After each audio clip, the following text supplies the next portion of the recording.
भाग दो। अब मैं बताती हूँ कि पहली बात तो बताती हूँ कि जहाँ मैंने मार खाया चोरी से, मैं स्कूल नहीं जाती थी। नौनहारा, जिला गाजीपुर नौनहारा की घटना थी। ये जो मेरे माथे पे निशान है वो वही की है। ये खेल कूद में मैं ऊपर से गिर गई थी, तो वो मेरे सर में कांच घुस गया था, तो उसकी निशानी है। तो वो इसको निशानी देखती हूँ तो मुझे वो घटना जरूर याद आती है। मैंने बताया कि मैं कैसे ट्यूशन वाले सर को बेवकूफ़ बनाती थी। अब मैं बताऊंगी कि मेरी इंग्लिश कितनी अच्छी है और कितनी नॉलेज है। पहले हमारे समय पे इंग्लिश 6 से शुरू होती थी, 5th तक इंग्लिश का कोई पढ़ाया ही नहीं जाता था, तो मुझे इंग्लिश की कोई जानकारी नहीं थी। अब जैसे आजकल के समय में तो घर में भी सब बच्चों को इंग्लिश में कभी कोई चावल नहीं, राइस भी बोल देता, तो छोटे बच्चे भी जानते हैं कि राइस माने क्या होता है।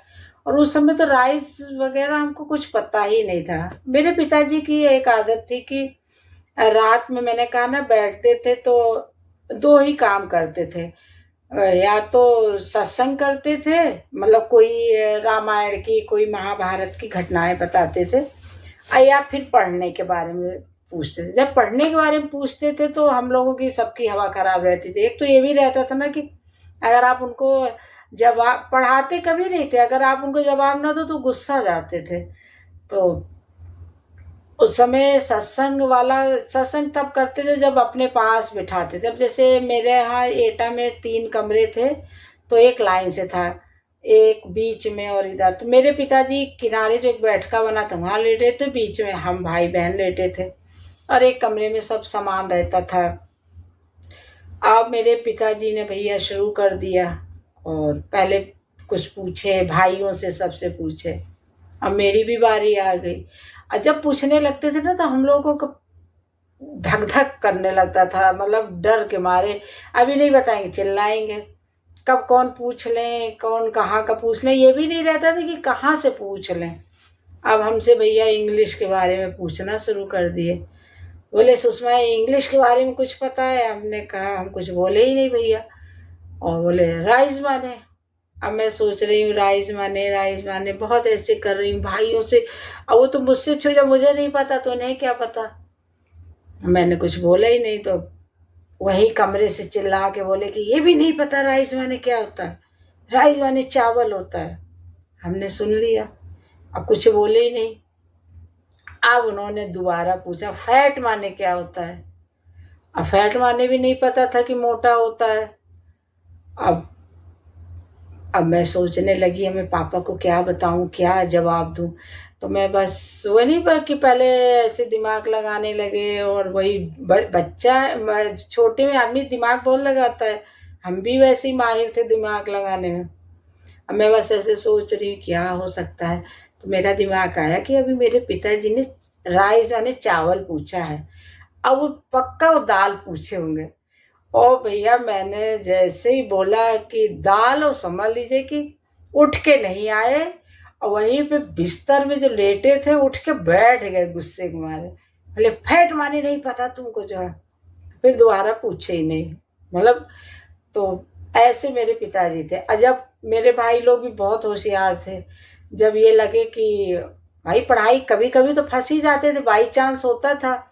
जब पापा बैठे, और जब मेरे भाई दोनों बहुत, मेरी बहन भी बहुत दिमागदार थी, और जैसे हो कि अभी पापा बस कहीं कुछ पूछे ना, और जरा अच्छा गुड्डू, भाई जो है, एक भाई का नाम गुड्डू, एक का जो है लक्कू, वो बहन का नाम जो है, तो बोले गुड्डू अच्छा ये बताओ। तो अब ये लगे कि पापा पूछे ना, तो गुड्डू कहेगा कि पापा एक बात पूछे क्या? बोले हाँ पूछो। पापा एक मन में बड़ा शंका है। बोले हाँ पूछो। अच्छा पिताजी ये बताइए कि कई इतना राम जी से प्यार करती थी तो उनको वनवास क्यों भेज दिया? बस इतना टॉपिक मेरे पिताजी को मनपसंद का टॉपिक तो था ही। सत्संगी तो बहुत, मतलब बता रहे ना, सत्संगी आज भी हॉस्पिटल अभी आज आए हैं, 3 दिन हॉस्पिटल में थे, उनकी बीपी लो हो गई थी 3 दिन। लेकिन जैसी तबीयत, आईसीयू में 2 दिन रहे, तीसरे दिन रूम में आए, फिर शुरू हो गए। हमको 1-2 कहानियां बताई जो मुझे नोट करना, मैं भूल न जाऊं। उन्होंने 2-3 घटनाएं बताई हैं, तो वो मैं आपको बताऊंगी। हॉस्पिटल में बताएं तो बता रहे हैं ना कि वो बहुत बड़े सत्संगी हैं, उनको सत्संग करना बहुत अच्छा लगता है। तो भाई ऐसे पूछ लिया, हो गया। पिताजी ने पूरी घटना बतानी शुरू कर दी कि कैकेयी जी बहुत उनको प्यार करती थी, तो राम जी ने उनको जाके सौगंध दी है। और उन्होंने ये घटना मेरे पिताजी ने बताई थी। अब तो मैंने कई कथाओं में सुना कि गए तो उन्होंने, राम जी ने सौगंध दी कि माँ मुझे जो है, मैंने अवतार लिया है, मैंने राक्षसों को मारने का या उद्धार करने के लिए, संतों का मैंने उद्धार करने के लिए, मतलब उन्होंने बताया कि मैं इसलिए अवतार करके आया हूँ। अगर मुझे उन्होंने 14 वर्ष वनवास नहीं दिया और मुझे राजा बना दिया तो मैं कैसे कर पाऊंगा। तो उन्होंने कैकेयी को कसम दी थी। तब कैकेयी ने वो 2 वचन मांगे थे, जो कि रामचरितमानस में ये चीजें नहीं बताई गई। ये तो कई संतों ने, या जो भी, ये तो बड़े बड़े जो संतों ने भी ये बातें बताई। मेरे पिताजी भी उस समय बताया करते थे। मतलब कुछ भी, अब मेरा भाई भगवान के या महाभारत का पांडव कौरव ऐसे करके जो है कि पिताजी बस प्रश्न न पूछ बैठे सब्जेक्ट से क्या किसी विषय से, क्योंकि हम लोग पढ़ने में कोई भाई बहन बहुत अच्छे नहीं थे। विश्वास नहीं करेंगे, 5th तक सबके लाल गोले ही आते थे। लेकिन बाद में सब धीरे धीरे बहुत पढ़ाई में सही हो गए। आज मेरा एक भाई जो है प्रोफेसर है मॉस्को में, एक भाई मेरा जो है महिंद्रा फाइनेंस का बहुत बड़ा अधिकारी है। तो मतलब मेरी बहन जो है इंटर कॉलेज में इंग्लिश की जो है लेक्चरार है। और मैं तो पढ़ने में नहीं अच्छी थी, तो मैं भी हाई स्कूल तक मैंने भी आर्ट पढ़ाया और छोटी क्लास की हिंदी वगैरह पढ़ाई जो है। मैं तो खैर अपने को एक किनारे रखी, लेकिन तीनों बहुत अच्छे जगह पे हैं। तो ऐसा भी होता है कभी कभी हम लोग शुरू में पढ़ने में बहुत कमज़ोर होते हैं, बाद में दिमाग खुल जाता है, या जो भी हो। बता रहे हैं 5th तक सबके लाल गोले ही आते थे। कभी बस रिजल्ट आते ही सब 2-4 लाख झापड़ आपड़ पापा से खाते थे, फिर वही चलता था। तो इस तरह हम लोगों की शिक्षा, इंग्लिश हमारी जो है, इंग्लिश 6th के बाद शुरू किए, 8th तक पढ़े, 9th में भी मैंने ली नहीं।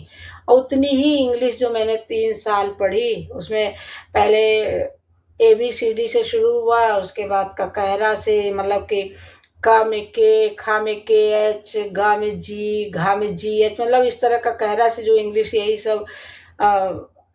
ग्रामर तो मेरी नहीं अच्छी है, लेकिन हाँ मिला के पढ़ लेती हूँ। और अब फिर मैं कोई जल्दी कोशिश नहीं करती। जो ऐसा नहीं था कि मैं इंग्लिश मीडियम में, मैंने जो मैं 22 साल मैंने जॉब किया, इंग्लिश मीडियम था। लेकिन मुझे जब तक मन से नहीं होता, मैं सीखने की कोशिश नहीं करती हूँ। ड्राइंग का था तो इसलिए मेरा चल गया। मैंने हिंदी पढ़ाई वहाँ, और हिंदी भी छोटे क्लास, बड़ी तो पढ़ा ही नहीं सकती थी, व्याकरण वगैरह में फंस जाती। जो है, मैं अपनी शिक्षा के बारे में बता रही हूँ। तो उस तरह फिर उसके बाद मेरी शिक्षा जो है, फिर मैंने 6 से 8 तक मैंने इंटर कॉलेज एटा में पढ़ा। उसके बाद 8, आप सच पूछे तो मैं बस 8 तक ही स्कूल गई हूँ। उसके बाद मेरी शादी हो गई कम एज में, 1984 में। और शादी के बाद, क्योंकि हमारे यहाँ कम एज में शादी होती तो विदाई नहीं होती है, जैसे 3 साल 5 साल के बाद होती है, तो मेरी 3 साल के बाद विदाई हुई थी। तो शादी के बाद मैंने 10th किया, और जब मैं ससुराल आ गई, विदाई हुई, उसके बाद मैंने 12th किया। फिर मेरी 2 बेटी 1 बेटा, और उसके बाद मैंने ग्रेजुएशन किया, और हाई स्कूल और इंटर प्राइवेट किया। हाई स्कूल इंटर प्राइवेट करने का मतलब आप जानते हैं क्या पढ़ना, और जब किताब नहीं उठाना है तो मैंने कैसे पढ़ा वो भी आप जान ही सकते हैं। उसके बारे में खुल के बताना सही भी नहीं लगता है। और उसके बाद फिर मैंने बताया, मैंने टीचिंग शुरू की, और 22 साल मैंने पढ़ाया। मेरी बड़ी बेटी 7th में थी, बेटा 5th में था, छोटी बेटी मेरी LKG में थी। छोटी बेटी को अपने साथ स्कूल ले जाती थी, और दोनों बेटे KB बमरौली में पढ़ते थे। तो इस तरह मेरी ये पढ़ाई हुई जो है। उसके बाद जो है फिर मैंने जब स्कूल ज्वाइन किया तो एक डिग्री होनी चाहिए थी, तो फिर मैंने एक बॉम्बे आर्ट किया। बॉम्बे आर्ट के बाद फिर पढ़ाई फिर तो मेरी बंद ही हो गई, क्योंकि स्कूल में पढ़ाती रही। फिर बाद में टीजीटी के योग हो गई थी, तो फिर बाद में मैंने टीजीटी का तो नहीं भरा, बाद में थी, लेकिन भरा इसलिए नहीं कि मैं कोई नॉलेज थी नहीं। चित्रकला का इतिहास पूरा पढ़ने का टाइम किसके पास था, जिसके घर परिवार बच्चे स्कूल हो। लेकिन बाद में अभी मैंने 2021-22 में जो मैं टीजीटी का निकला, तो कहने पे मैंने भी भर दिया कि लाओ भर देती हूँ, एक बार पेपर देती हूँ। थोड़ा सा मैंने उसमें पढ़ाई की जो है। जब पढ़ाई की तो एग्ज़ाम ही नहीं हो रहा है। जब पढ़ने का मन करता था, जब लग के पढ़ते थे तो होता ही नहीं था। फिर मेरे तीनों बच्चों के बच्चे हो गए, उसमें बिजी हो गई। फिर अभी पढ़ाई 23 एग्ज़ाम था कि 23 जुलाई को होगा, वो भी फिर सुना है कैंसिल हो गया है। पेपर दूंगी, इसलिए दूंगी कि फेल तो होना ही है, लेकिन थोड़ा अच्छे नंबरों से फेल हूँ। और इस तरह मेरी शिक्षा। और बस फिर मैं आगे बताऊंगी मेरी शादी भी कैसे हुई, उसमें भी आप सुनेंगे तो आपको बहुत मज़ा आएगा। कि अब नेक्स्ट टाइम बताऊंगी कि मेरी शादी किस एज में हुई, क्यों हुई, कैसे हुई। और मैं शादी के बाद अपने हस्बैंड को देखती तो मैं पहचान भी नहीं पाती। क्यों नहीं पहचान पाती? वो पुरानी फिल्में आप लोग देखती थी कि दुल्हनें बिछड़ जाती थी, बस बिछड़ ही रही थी। लेकिन मैं शादी के बाद अगर मेरे हस्बैंड मिलते तो मैं नहीं पहचान पाती। इसका क्या कारण था, मैं आपको नेक्स्ट वीडियो में बताऊंगी। मुझे भी हंसी आती है, अपने सोचती हूँ तो मुझे भी हंसी आती है, आप लोग भी हंसेंगे। जय सिया राम, राधे।